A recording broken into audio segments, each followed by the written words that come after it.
What's going on, everyone? I'm just a typical, average American here today to react and learn about Canadian news. Because as an American, I never get to see Canadian news here in the United States from any of our news or media. So today, I'd like to take some time to learn about the current news and events happening in Canada right now. Starting with wildfire now just 1.5 kilometers away from Fort Nelson, British Columbia. Mayor says, "What is this? Are the wildfires starting up again? Or I heard that in Canada there's like a wildfire season?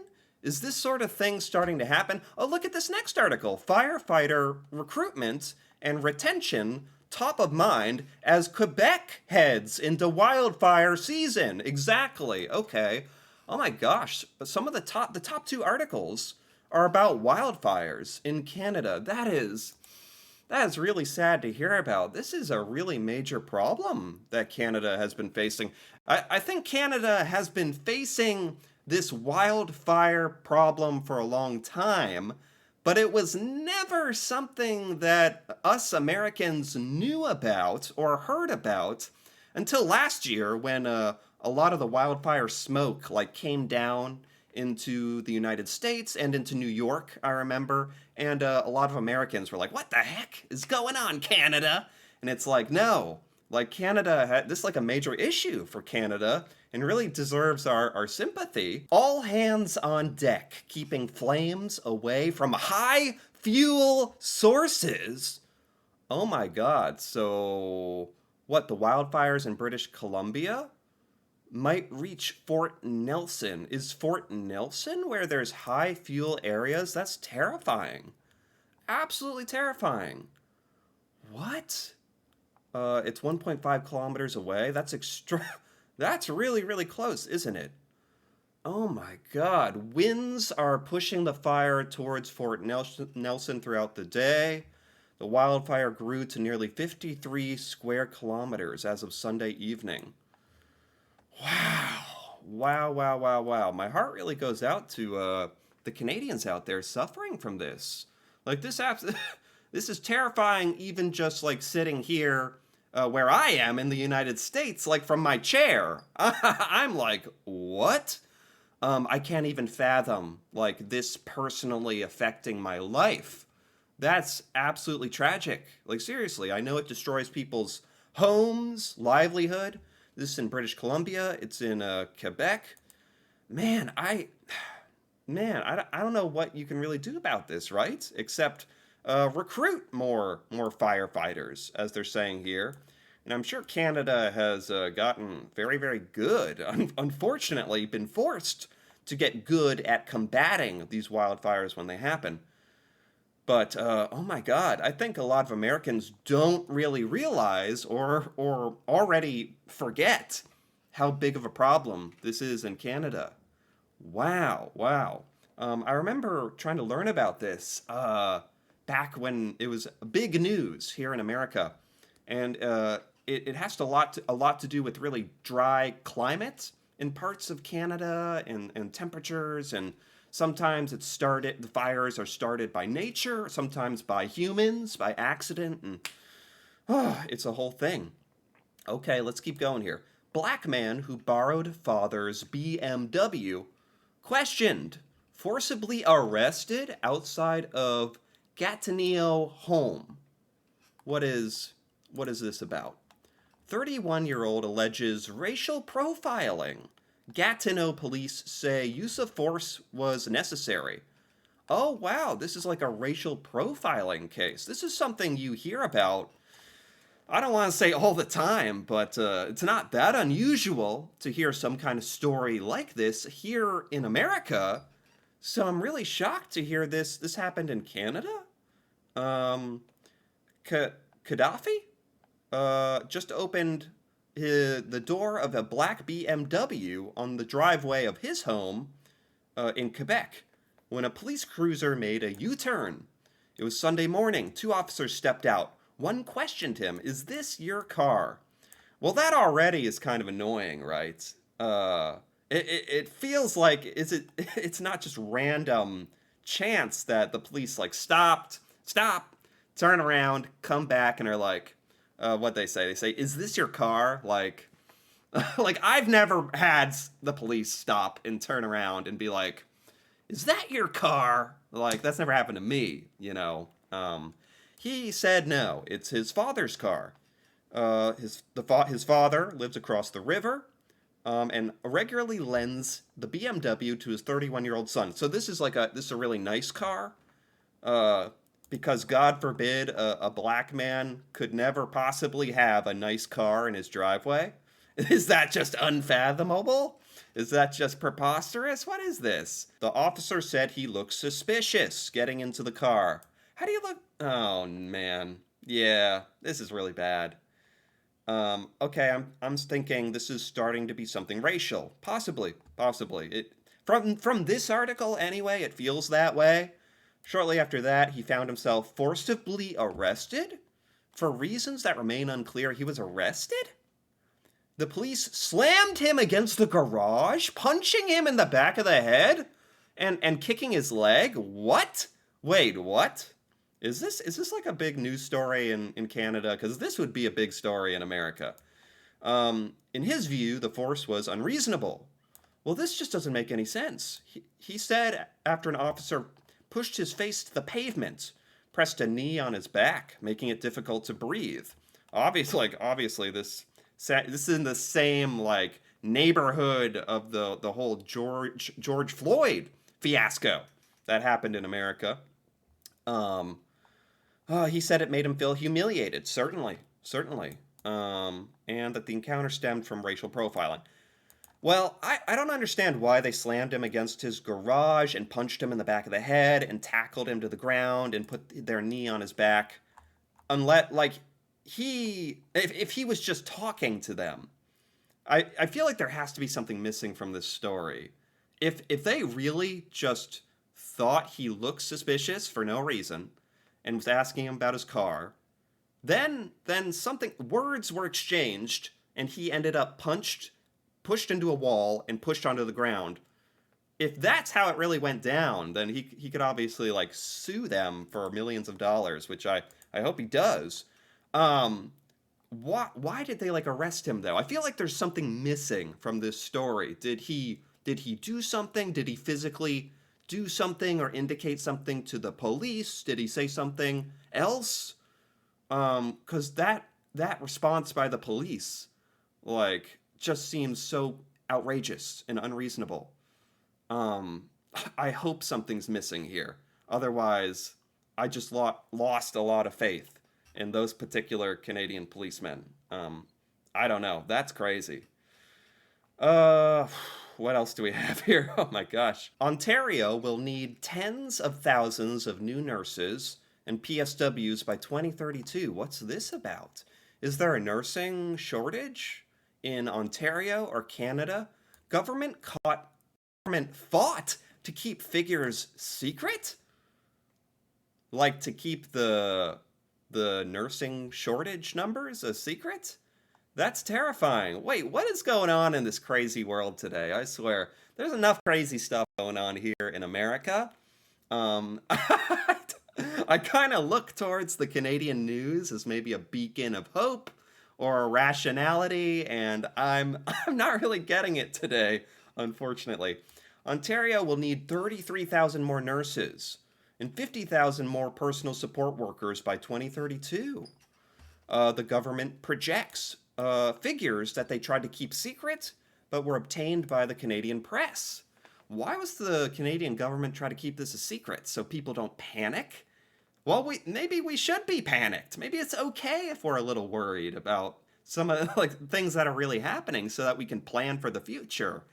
I do believe there's a bit of a nursing shortage here in the United States as well. And I think it's good to make that public information so that people can maybe think about going into a career in nursing or being a personal support worker. maybe for that to make sense, they need to increase the salary and pay of these workers, so that the market kind of fix itself, and people want to go into this line of work if they're getting compensated. Why is there such a shortage? I guess that's a question too. The government won a fight in front of the Information and Privacy Commissioner to keep these figures under wraps? What? So this is really concerning. The government, it's the government that will have to address this. Well, they're hiding it so that we don't solve the problem by increasing wages and improving the conditions of work and conditions of care in the workplace. Then they're obviously not serious about solving the problem for seniors of our province. But why would the Canadian government not want this problem to be solved? That's the real question. What is this? I'm going full conspiratorial on you right now. Why does the government not want Canadian nurses? That makes no sense, even if they need to get paid more, even if they need more funding. This is healthcare we're talking about. This is one of the most important things in people's lives, period, is your health. Wow, whoa. Broken teeth and infected gums. 46,000 claims filed so far with Canadian Dental Care Plan. And Canadians have bad gums as well. What's going on here? I don't know what this really means. Do Canadians get, you get universal health coverage. Do you get dental as well? I don't know. Do you? That'd be pretty nice.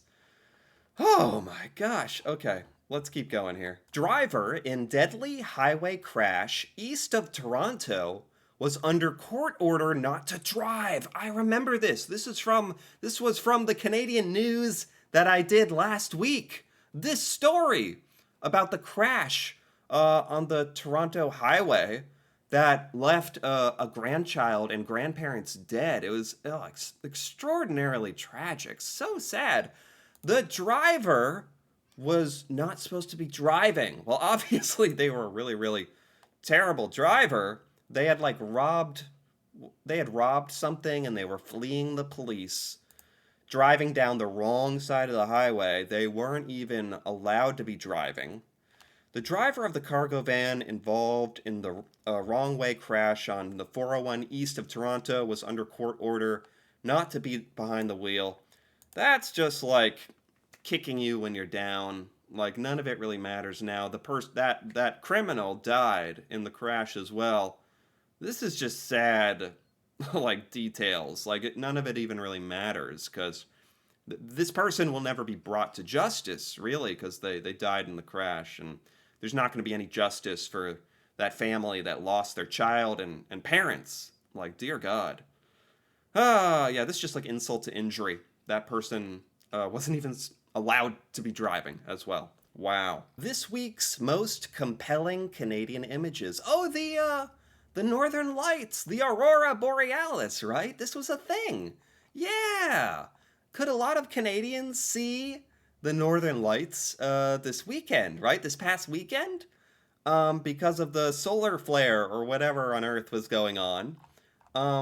I think even some of us Americans would have been able to see the Northern Lights. I tried looking up at night at like 10 p.m. or something. I didn't see anything. I felt very silly.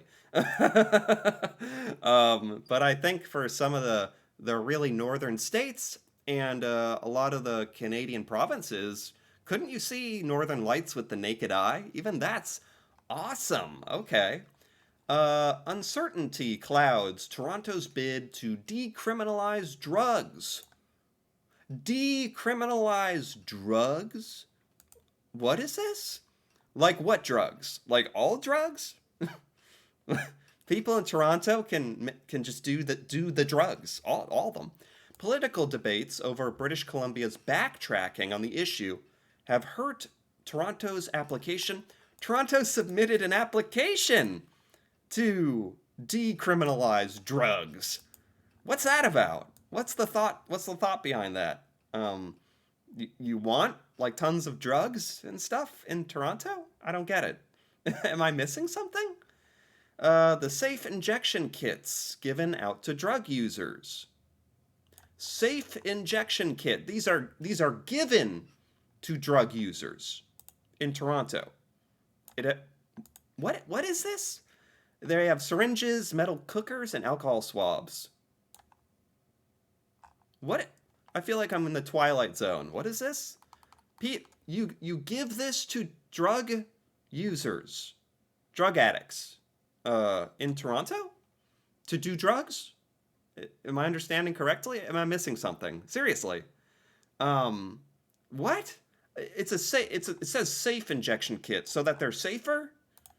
It's like clean, sterilized, but then they're doing more drugs. Drugs are bad for you. I think we just need to step back for a moment and realize the premise of all this is drugs are typically bad for you, especially if you're addicted to them. Maybe instead of a safe injection kit, I think I understand the thought here, so that they don't like die of infection or something with dirty needles, but perhaps instead of these kits, perhaps the funding could go towards getting them into rehab or mental health clinics. I don't know. Just a thought. Oh my god. Oh goodness. I don't know. I don't know everything about that whole situation. That's just my knee-jerk reaction. Is there anything else here that'd be fun to take a look at? I killed 4 people. A look at Winnipeg serial killer's 20-hour confession video. No. I don't. No, I don't think we're gonna look at the. Oh my god, a Winnipeg serial killer.